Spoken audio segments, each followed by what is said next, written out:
Hello everyone, welcome back to the Harshi DSC classes. ఈరోజు మనం ఈ వీడియోలో మార్క్ టెస్ట్కి సంబంధించి తెలుగు క్వశ్చన్ పేపర్ అయితే చూద్దాము. తెలుగులో ఏమడిగారో ఆల్రెడీ సైకాలజీకి సంబంధించినటువంటి వీడియో చేశాను. పేపర్ 2కి సంబంధించి సోషల్ వాళ్ళు కూడా అడిగారు, వాళ్ళకు సంబంధించిన వీడియో కూడా అప్లోడ్ చేయడం జరిగింది. పేపర్ 2 సోషల్లో ఏం క్వశ్చన్లు అయితే అడిగారో వాటిని వచ్చేసి ఆన్సర్స్తో సహా ఎక్స్ప్లెయిన్ అయితే చేయడం జరిగింది. ఆ రెండు వీడియోస్ వచ్చేసి కింద లింక్ డిస్క్రిప్షన్లో ఇస్తాను, ఎవరైనా చెక్అవుట్ చేయాలనుకుంటే ఒకసారి చూసుకోండి. సో ఇప్పుడు ఎస్జిటి అండి, పేపర్ 1A ఎస్జిటికి సంబంధించి మీకు ఇక్కడ కనిపిస్తుంది కదా, పేపర్ 1A ఎస్జిటి, అలాగే తెలుగుకి సంబంధించిన క్వశ్చన్స్ అయితే చూద్దాం. ఫస్ట్ క్వశ్చన్ చూసుకున్నట్లయితే, క్రింది పద్యాన్ని చదివి ప్రశ్నకు జవాబును గుర్తించండి అనేసి వచ్చారండి. సో ఇక్కడ మనకు ఉజ్జగింపరు అంటే అర్థం అడిగారు. సో ఉజ్జగింపరు అంటే విడిచిపెట్టరు అనేసే అర్థం అయితే వస్తుందండి.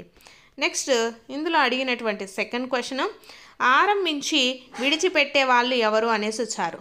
సో ఆరంభించి మనకు సెకండ్ లైన్లోనే ఉందండి.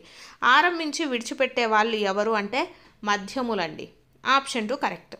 సో ఇది Telugu composite 1, next Telugu composite 2 అని ఉందండి, అది చూద్దాము. దీంట్లో వచ్చేసి ఆధ్యాత్మిక విశ్వాసాల ప్రభావం కలగడానికి కారకులు ఎవరు అనేసి వచ్చారు. సో ఇక్కడ ఇచ్చినటువంటి గద్యంలో మనము చూసి ఆన్సర్లు రాయాల్సి ఉంటుంది. సో ఇక్కడ చూడండి, ఆయన ఆధ్యాత్మిక విశ్వాసాల మీద తండ్రి ప్రభావం అనేసి వచ్చారు. సో ఎవరి ప్రభావం అండి? తండ్రి ప్రభావము. ఆప్షన్ 4. నెక్స్ట్ క్వశ్చన్ చూద్దాము. పై గద్యము వీరి వ్యక్తిత్వం గురించి చెబుతుంది అనేసి వచ్చారు. సో ఎవరి వ్యక్తిత్వం అండి? విశ్వనాథ సత్యనారాయణ గారి వ్యక్తిత్వం. సో ఆప్షన్ 1 వచ్చేసి కరెక్ట్ ఆన్సర్ అవుతుందండి. నెక్స్ట్ దీంట్లో తెలుగుకి సంబంధించి చూద్దాం. తెలుగుకి సంబంధించి ఫస్ట్ క్వశ్చన్, క్రింది పదబంధాలలో దిగు సమాసానికి ఉదాహరణ అనేసి ఇచ్చారు. సో ద్విగు సమాసం ఏమవుతుందండి? ఏదైతే నెంబర్లు అనేది సంఖ్య అనేది మనకు ముందు ఉంటుందో దాన్ని ద్విగు సమాసం అంటాం కదా. సో 4 చేపలు అనేది మనకు ద్విగు సమాసానికి ఉదాహరణ. సో ఆప్షన్ 2 వచ్చేసి కరెక్ట్ అండి. నెక్స్ట్ సెకండ్ వన్ చూద్దాము.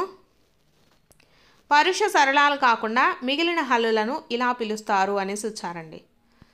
సో పరుష సరళాలు కాకుండా మిగిలినటువంటి వాటిని ఏమంటారండి? స్థిరాలు అంటారు. So option 2 correct. Next third question చూద్దాము. ఆయన డాక్టరు ఇది ఏంటి అనేసి అడిగారండి. సో ఆయన డాక్టర్ అనేది మనకు ఏమవుతుందండి? సామాన్య వాక్యము అవుతుంది. అలాగే దీంట్లో ఎటువంటి క్రియ లేనందున ఇదేమవుతుంది? క్రియారహిత సామాన్య వాక్యం అవుతుంది. సో ఆప్షన్ 1 కరెక్ట్ అండి. ఆప్షన్ 1.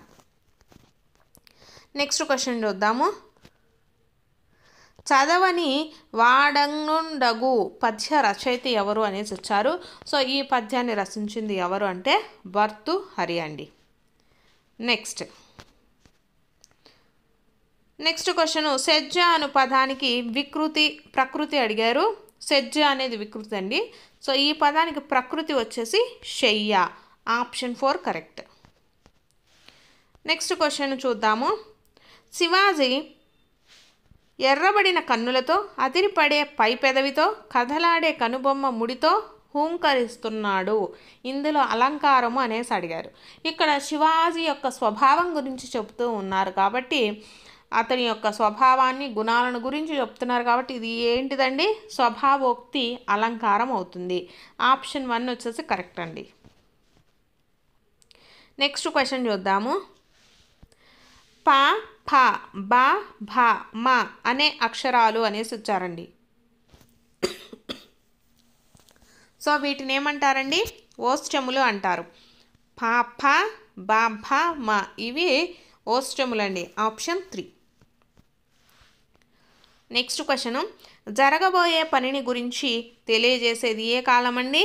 భవిష్యత్ కాలము. జరగబోయే పని కాబట్టి భవిష్యత్ కాలం అండి. జరిగిపోయినదైతే మనకు భూతకాలం కిందకు వస్తుంది. ప్రస్తుతం జరిగేది వర్తమాన కాలం. ప్రతినిత్యము జరిగేదాన్ని తద్ధర్మార్థ కాలం అంటాం. నెక్స్ట్ క్వశ్చన్, ముక్కంటి సమాసం వచ్చేసి మనకు బహువ్రీహి సమాసం అవుతుందండి. 3 కన్నులు గలవాడు శివుడు, ముక్కంటి అండి. సో ఆప్షన్ 1 వచ్చేసి కరెక్ట్. నెక్స్ట్ క్వశ్చను, ధనుజులు పర్యాయ పదాలు అడిగారు. ధనుజులు అంటే అమరులు, రాక్షసులండి. ధనుజులు అంటే ఎవరు? అమరులు, రాక్షసులు. నెక్స్ట్ క్వశ్చను, ఈ గోడెవరిది వాక్యములో ఉన్న సంధి ఏది అనేసి అడిగారండి. దీంట్లో ఉన్నటువంటి సంధి వచ్చేసి ఉత్వ సంధి. సో ఈ గోడ ప్లస్ ఎవరిది అండి. ఈ గోడ ప్లస్ ఎవరిది, ఈ గోడ ఎవరిది. సో ఇదేమవుతుంది మనకు? ఉత్వ సంధి అవుతుంది. ఆప్షన్ 1 అండి. నెక్స్ట్ క్వశ్చన్ చూద్దాము. అపర్ణ, అపర్ణాల గణాలు చూడండి. ఆ వచ్చేసి మనకు లఘువు అవుతుంది, పా కూడా లఘువే అవుతుంది, రాకు నా అవుతుంది కాబట్టి ఇది మనకు గురువు అవుతుందండి. సో ఆప్షన్ 4 వచ్చేసి కరెక్ట్ ఆన్సర్ అవుతుంది. నెక్స్ట్ క్వశ్చను, బడిలో పిల్లలు కల్లా కపటం తెలియని వారు, గీత గీసిన పదం అనేసి అడిగారు. కల్లా కపటము, కల్లా కపటం అనేది మనకు ఇదేమవుతుందండి? ఒక జాతీయం అండి. కల్లా కపటం అనేది ఒక జాతీయము. ఆప్షన్ 2. నెక్స్ట్ క్వశ్చన్ చూసుకుంటే, సమాపక క్రియ తర్వాత ఉపయోగించే విరామ చిహ్నం ఏది అనేసి అడిగారు. ఒక సమాపక క్రియ అంటే క్రియ పూర్తయినట్టండి. సో అసమాపక క్రియ అంటే క్రియ లేదు, పూర్తి అవ్వలేదు అని. సమాపక క్రియ అంటే వాక్యం పూర్తి అయింది అని.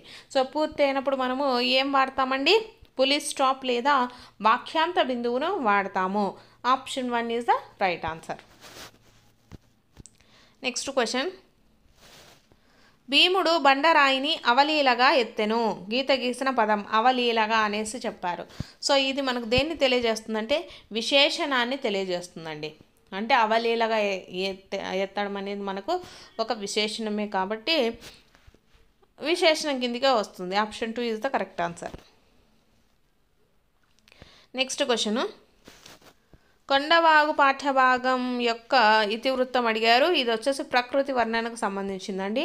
5వ తరగతి పాఠం కొండవాగు అనేసి ఇచ్చారు. ఇతివృత్తం వచ్చేసి ప్రకృతి వర్ణన. నెక్స్ట్ క్వశ్చన్, దీప దిక్కులు చూస్తూ నడుస్తుంది. సో ఇక్కడ తూ అనేటటువంటిది ఉంది కాబట్టి చూస్తూ. సో ఇది ఏమవుతుందండి? మనకు స్వార్థకం అవుతుంది. సో ఆప్షన్ 2 వచ్చేసి రైట్ ఆన్సర్ అండి. నెక్స్ట్ క్వశ్చన్, వెంకట పార్వతీశ కవులని ఈ జంటను అంటారు అనేసి వచ్చారండి. సో ఎవరిని అంటారంటే బాలాంత్రపు వెంకటరావు, ఓలేటి పార్వతీశాన్ని వెంకట పార్వతీశ కవులు అనేసి చెప్తాము. Option 2 correct.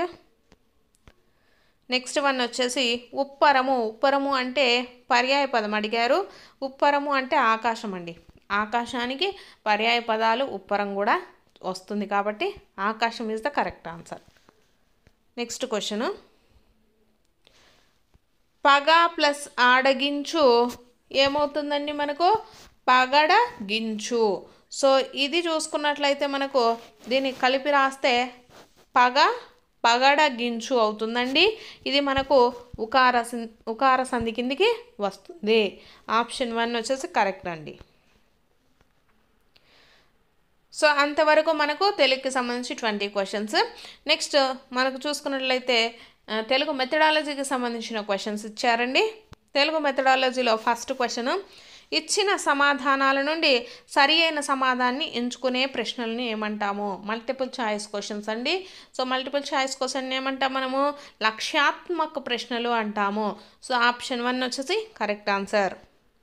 Next second question అండి, భాషా ప్రయోజనము అని అడిగారు. సో భాష వలన మనకు ఏం ప్రయోజనం ఉంటుందండి?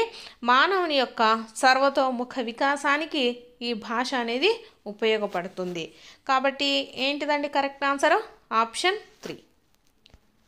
నెక్స్ట్ క్వశ్చన్, కర్క్యులం అనే పదము ఏ భాషకు చెందింది? సో కర్క్యులం అనేది మనకి ఏ భాషా పదం అండి? లాటిన్ భాషా పదము. ఆప్షన్ 4 అండి. నెక్స్ట్ క్వశ్చను, మానసికంగా ఎక్కడో ఉన్న విద్యార్థులను తన బోధన వైపు మరల్చుకోవడానికి ఉపాధ్యాయుడు చేసే ప్రయత్నము. సో ఇటువంటి ప్రయత్నాన్ని ఏమంటామండి? ఉన్ముఖీకరణము అంటాం. మానసికంగా ఎక్కడో ఉన్న విద్యార్థులను తన బోధన వైపుకు మరల్చుకోవడానికి ఉపాధ్యాయుడు చేసే ప్రయత్నాన్ని ఏమంటాము? ఉన్ముఖీకరణం అంటాము. సో ఆప్షన్ 4 వచ్చేసి కరెక్ట్. నెక్స్ట్ బిట్ చూద్దాము. కాల నియమం లేకుండా విద్యార్థులు కృషి చేసే పద్ధతి ఏది అనేసి ఇచ్చారండి. సో ఏ పద్ధతి అండి? డాల్టన్ పద్ధతి అనేసి చెప్తాము. కాల నియమం లేకుండా విద్యార్థులు కృషి చేసే పద్ధతి డాల్టన్ పద్ధతి. నెక్స్ట్ క్వశ్చన్ వచ్చేసి వ్యాకరణ బోధన ఈ పద్ధతిలో ఉపాధ్యాయుడు మొదట విద్యార్థులకు సూత్రాన్ని దాని భావాన్ని వివరిస్తాడు అనేసి ఇచ్చారు. సో దేంట్లో అండి? నిగమనోప పద్ధతిలో. వ్యాకరణ బోధన ఈ పద్ధతిలో ఉపాధ్యాయుడు మొదట విద్యార్థులకు సూత్రాన్ని దాని భావాన్ని వివరించడం మనకు దేంట్లో జరుగుతుంది? నిగమనోప పద్ధతిలో జరుగుతుంది. సో ఆప్షన్ 1 వచ్చేసి కరెక్ట్ అండి. సో ఇవే వచ్చేసి మనకు తెలుగుకి సంబంధించి ఎస్జిటి పేపర్ 1లో అడిగినటువంటి క్వశ్చన్స్. అలాగే మీకు ఏ పేపర్కి సంబంధించినటువంటి బిట్స్ కావాలన్నా కామెంట్ సెక్షన్లో కామెంట్ చేయండి. వాటికి సంబంధించినటువంటి ఆన్సర్స్ అయితే అప్లోడ్ చేయడం జరుగుతుంది. అలాగే చాలామంది వీటికి సంబంధించి ఆన్సర్లు ఎక్కడ ప్రొవైడ్ చేస్తారో అనేసి అడుగుతున్నారు. మీరు ఆన్లైన్ ఎగ్జామ్ ఎలా రాయాలి అనే దానికోసము మాక్ టెస్ట్ అండి. దానికి సంబంధించినటువంటి రిజల్ట్స్ మీకు చూపించదనమాట. జస్ట్ మీకు ఇక్కడ ఆప్షన్స్ చూపిస్తుంది. జస్ట్ ఇక్కడ మీకు ఆప్షన్స్ 2, 3 అని పెట్టి సేవ్ నెక్స్ట్ ఇలా క్లిక్ చేయడానికి మాత్రమే పనికొస్తుంది, కానీ దీంట్లో ఆన్సర్లు చూపించరు. చాలామంది ఆన్సర్స్ రిజల్ట్స్ అని అడుగుతున్నారు. అలాంటి ఏవి కూడా దీంట్లో చూపించరండి. కరెక్ట్ ఆన్సర్ చూపించదు, తప్పు ఆన్సర్ చూపించదు, మీకు రిజల్ట్ కూడా చూపించదు. సో మీకు కనుక ఇంకా ఏ సబ్జెక్ట్కి సంబంధించి బిట్స్ కావాలన్నా ఒకసారి కామెంట్ అయితే చేయండి. వాటికి సంబంధించిన బిట్స్ అయితే అప్లోడ్ చేస్తాను. ఇది ఈరోజు మార్క్ టెస్ట్కి సంబంధించినటువంటి తెలుగు పేపర్ అండి. మీకు కనుక వీడియోలు నచ్చితే తప్పకుండా లైక్ చేయండి, అలాగే సబ్స్క్రైబ్ కూడా చేసుకోండి.